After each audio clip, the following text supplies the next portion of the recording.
Welcome to Sneha TV. తాజా రాజకీయ పరిణామాల గురించి చెప్పాల్సి వస్తే ముఖ్యంగా ఈవీఎం మిషన్ల గురించి బాగా అంటే ప్రపంచవ్యాప్తంగా కూడా దీనిగా టాక్ నడుస్తూ ఉంది.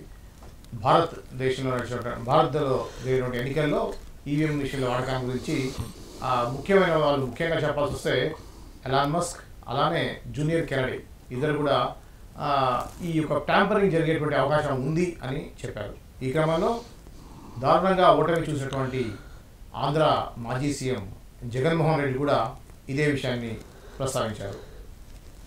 ఈ విధంగా చూస్తే యాక్చువల్గా ఈ యొక్క ఈవీఎంల వాడకం అనేది ఎంతవరకు కరెక్ట్ అనే విషయాన్ని చర్చించడానికి మన స్టూడియోకి వచ్చారు దాసరి విజ్ఞాన్ గారితో మాట్లాడి మరింత డీటెయిల్గా తెలుసుకునే ప్రయత్నం చేద్దాం. విజ్ఞాన్ గారు, ఏంటండి ఈవీఎం గురించి అంటే ఎలక్షన్లో ఓడిపోయిన టైంలోనే ముఖ్యంగా ఒక 6 నెలలు నడుస్తుంది, దానివల్ల మళ్ళీ చదవడిపోతుంది. ఎవరైతే ఓడిపోయారో వాళ్ళే ఈ విషయాన్ని ఎక్కువగా మాట్లాడుతూ ఉంటారు. అయితే ఈసారి ఏంటంటే ఇంటర్నేషనల్ లెవెల్లో అమెరికాకు చెందినటువంటి జూనియర్ కెనడీ అలానే ఎలాన్ మస్క్ కూడా దాని గురించి మాట్లాడారు. దీన్ని మనం ఏ విధంగా చూడవచ్చు? నిజంగా దాంట్లో ట్యాంపరింగ్ జరిగేటువంటి అవకాశం ఉందంటారా? ప్రతి ఎలక్షన్ తర్వాత ఎలక్షన్ కమిటీ మీద ఇట్లాంటి ఫిర్యాదులు అందుతూనే ఉంటాయి. నాకు ఇన్ని పడాలి, ఇన్ని ఓట్లు పడ్డాయి, నాకు ఇన్ని రావాలి, ఇన్నే వచ్చాయి, ఖచ్చితంగా ట్యాంపరింగ్ జరిగింది అని చెప్పేసి చాలామంది కేసులు పెడతారు. ఇప్పటికీ 7-8 కేసులు పెండింగ్లోనే ఉన్నాయి, ఏళ్ళ తరబడి నడుస్తూనే ఉన్నాయి. అండ్ రీసెంట్లీ కెనడీ జూనియర్ అలాగే ఎలన్ మస్క్ వీళ్ళు ఆ వాదనకి మద్దతు పలికారు. ఏమని? ఈవీఎంలను ట్యాంపరింగ్ చేయొచ్చు.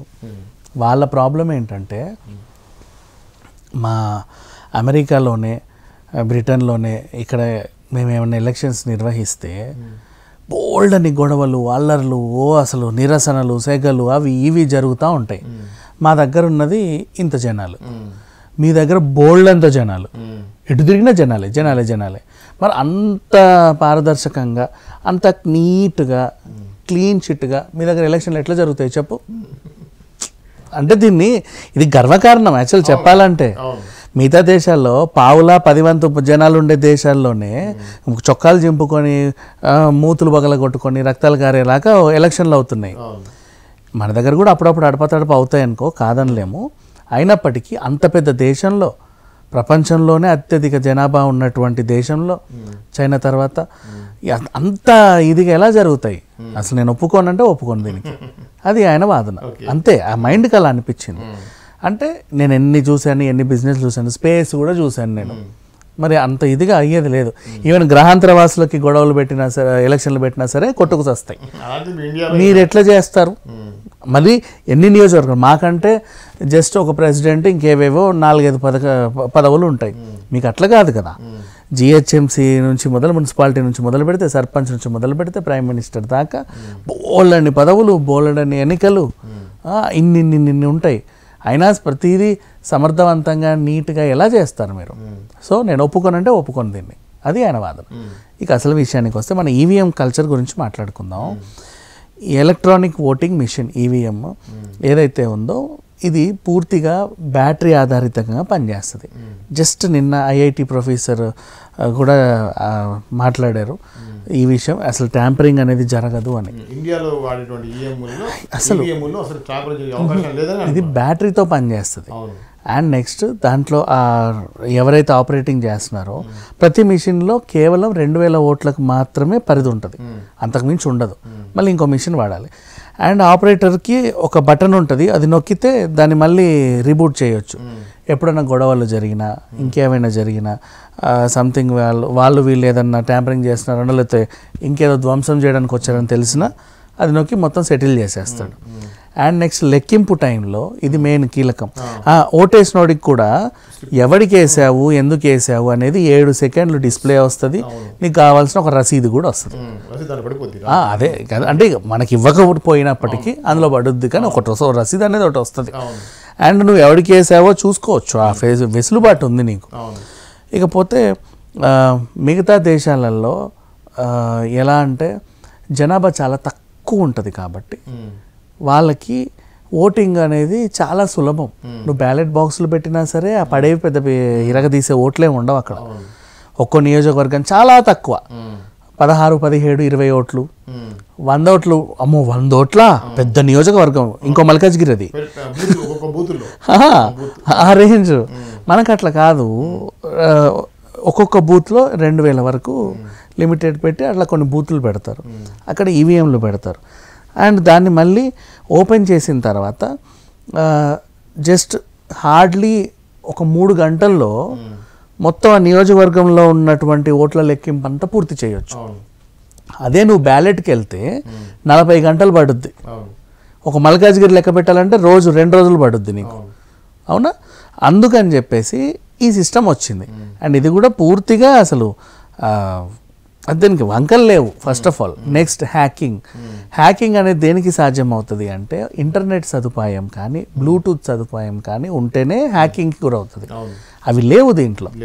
సింపుల్గా చెప్పాలి అంటే ఇంకా మన టీవీ రిమోట్ కంటే కూడా టీవీ రిమోట్ కన్నా రిమోట్కి టీవీకి అనుసంధానం ఏదో ఉంటుంది గాల్లో, దీనికి అది కూడా ఉండదు. పూర్తిగా ఇందులోనే ఏం చేయాలన్నా కూడా ఇన్బిల్ట్ ఆ పరికరం, వేరే దానికి ఇంకో డివైస్కి ఈ డివైస్కి సంబంధం లేదు. అంటే ఒక ఏసీ రిమోట్ టీవీ రిమోట్ కంటే కూడా తక్కువ టెక్నాలజీ అని కదా, హై టెక్నాలజీ అండ్ ఎక్కువ సెక్యూరిటీతో తయారు చేయబడింది. అంటే ఉండవు చుట్టుపక్కల వేరే డివైస్ ఈ డివైస్ సంబంధం ఉండదు, దీంట్లోనే ఏం చేయాలన్నా దీన్నే. అలాంటిగా అంత పటిష్టంగా దీన్ని తయారు చేశారు. అండ్ మిగతా దేశాల వాళ్ళు కొట్లాడుతున్నట్టుగా వాళ్ళకి ఏంటంటే ఇది ఒక అక్కసు ఉంటుంది, కామనే. వాళ్ళు మేబీ ఇంటర్నెట్తో సదుపాయంతో ఓట్లు వేస్తారేమో, అవి హ్యాకింగ్. ఇప్పుడు అమెరికాలో ఎలక్షన్లు ఇంటర్నెట్ ద్వారా జరిగితే రష్యాకి ఎంతసేపు దాన్ని హ్యాక్ చేయడానికి 5 నిమిషాల పని, ఏమైనా చేయొచ్చు దాన్ని. ఇంకా చెప్పాలంటే ఓట్లన్నీ ట్రంప్కు పడ్డా, ఓట్లన్నీ బైడెన్కు పడ్డా, ఈవీఎంలో పుతిన్ మొహం వస్తుంది సంబంధం లేకుండా. అలా కూడా చేయొచ్చు వాళ్ళు. కానీ మనకు అది ఫెసిలిటీ లేదు. ఓడిపోయిన వాళ్ళే జీర్ణించుకోలేక, ఇకపోతే మొన్న ఈ సుబ్రహ్మణ్య స్వామి గురించి మాట్లాడుకుంటే ఆయన ఏంటంటే ఒక జాతకం చెప్పాడు, నీకు 200 వస్తాయి అని. 240 వచ్చాయి, 220 వస్తాయి అన్నాడు, 240 వచ్చాయి. నేను 20 అంటే 20 రావాలి, నీకు 40 ఎట్లా వస్తాయి? మరి నేను దేవుడిని, నేను చెప్పినట్టే రావాలా, రాకూడదు నీకు. సరే వస్తే వచ్చేలే, ఇంతగానం చెప్పా కదా, నువ్వు నేను చెప్పినట్టు విను, నా సలహా ఒకటి తీసుకో, ఆశీస్సులు ఇస్తా. పట్టించుకోవాలా బీజేపీ ఆయన్ని. పట్టించుకోయేసరికి ఆయన ఏం చేశారు, కోపం, అంతే, అంతమించి ఏం లేదు. ఆ కోపానికి ఆయన ఏదో ఈ మస్క్కి అండ్ కెనడీకి వీళ్ళందరికీ మద్దతు తెలిపాడు. అండ్ నెక్స్ట్ మళ్ళీ ఉద్ధవ్ థాక్రే దగ్గర జరిగిన విషయం చెప్తా. ఆయన కంటెస్టెంట్కి ఈయన అపోనెంట్కి 48 ఓట్లే డిఫరెన్స్ వచ్చాయి. తగ్గట్లా ఆ 50 ఓట్లు కూడా నావే, వీళ్ళు ఏదో ట్యాంపరింగ్ చేశారు, నాకు అది మళ్ళీ చూడ కోర్టుకి వెళ్ళాడు. ఓడిపోయినప్పుడు మనకి ఈవీఎం ట్యాంపరింగ్ అంటావు, మొత్తం అదే 400 స్థానాల్లో నువ్వు క్లీన్ స్వీప్ చేస్తే ఈవీఎం ట్యాంపరింగ్ అంటావా? అనవు. ప్రజల మద్దతు బాగా ఉంది అంటారు. ఓడిపోతేనేమో ఈవీఎం ట్యాంపరింగ్. ఆయనకు మొన్న 151 వచ్చినప్పుడేమో ట్యాంపరింగ్ జరగల, ఇప్పుడు వీళ్ళకి 165 వస్తే ట్యాంపరింగ్ జరిగింది. ఇది ఎట్లా న్యాయం? అదే ప్రతిసారి కూడా ఇవి చేయొచ్చు. మళ్ళీ కేసీఆర్ చేసినట్టు తెలివితేటలు ఏంటవి, ఫోన్ ట్యాంపరింగ్ చేసినట్టు, ఫోన్ ట్యాపింగ్ చేసి ఎక్కడెక్కడి నుంచి డబ్బులు వస్తున్నాయి, ఎక్కడెక్కడి నుంచి వెళ్తున్నాయి, వాళ్ళ డబ్బులు పట్టుకొని మన డబ్బుల్ని యథేచ్ఛగా పంపించి ఇవి చేయొచ్చు, తప్పులేదు. ఎందుకంటే దానికి దీని ఏదో ఉంది, లింకులు ఉన్నాయి కాబట్టి. ఈవీఎంకి సంబంధం లేదు, అసలు లేదు. మరి అదంటే ఇప్పుడు ఫోన్ ట్యాపింగ్ చేసిన కేసీఆర్ ఈవీఎం ట్యాంపరింగ్ చేయడా, పైగా వాళ్ళ కొడుకు ఐటీ మినిస్టర్, అన్ని దేశాలు తిరిగాడు, అందరిని అడిగి ఆ సాఫ్ట్వేర్ మొత్తం ఆయన చేతుల్లో ఉంటుంది, అవునా? ఎంత టెక్నాలజీ తెచ్చాడు. ఈ ఇటిట్ అంటే ఎట్లా చేస్తే మాకు ఓట్లు పడేలాగా చేయండి అని చెప్పడా? అది. కానీ ఒక్క చిన్న అవకాశం అయితే ఉంది. నెంబర్ 1 వీళ్ళ ఏంటంటే ఈసీ ఒకవేళ అధికార పక్షానికి అమ్ముడు పోతే జరగవచ్చు కదా అని ఉంది. మన ఈసీ అలా లేదు. నెక్స్ట్ స్ట్రాంగ్ రూమ్స్ ఏదైతే ఉన్నాయో అక్కడ భద్రత ఎలా ఉంది అనే దానిపైన కూడా అడుగుతున్నారు. కానీ దానికి కూడా ఒక ఆన్సర్ చెప్పాల్సిన అవసరం ఉంది. స్ట్రాంగ్ రూమ్లో 4 రోజులు ఉంచుకుంటావు కదా, నువ్వేం చేస్తున్నావు నాకు తెలియదా అంటారు. ఇవి ఎప్పుడైతే అక్కడ ఓటింగ్ పూర్తవుతుందో దాని సీలింగ్ కూడా చాలా ఇంపార్టెంట్, అత్యంత భద్రతగా చేస్తారు.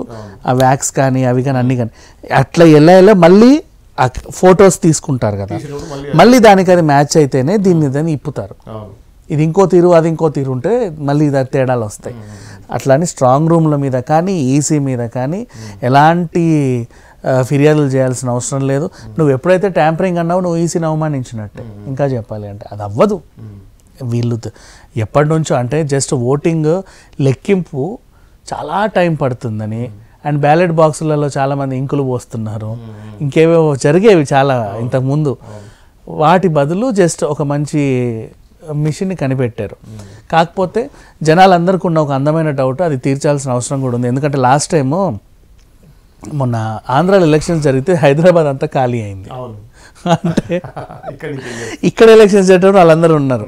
అంటే ఇక్కడ ఓట్లు వేసేది వాళ్ళే, అక్కడ ఓట్లు వేసేది వాళ్ళే, సెటిలర్స్ బోల్డ్ అంతమంది ఉన్నారనమాట.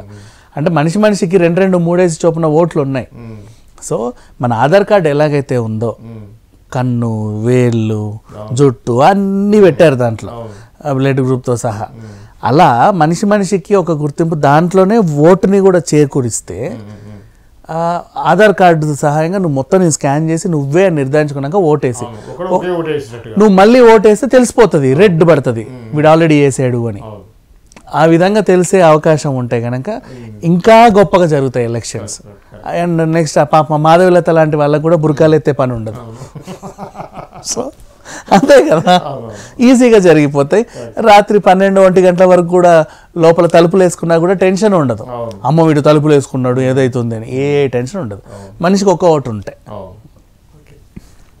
ఇది అండి ఏదైతే ఈవీఎంల గురించి సందేహాలు ఉన్నాయో దాని గురించి వివరణ. మరో అంశంతో మళ్ళీ కలుద్దాం. అంతవరకు చూస్తూనే ఉండండి స్నేహ టీవీ.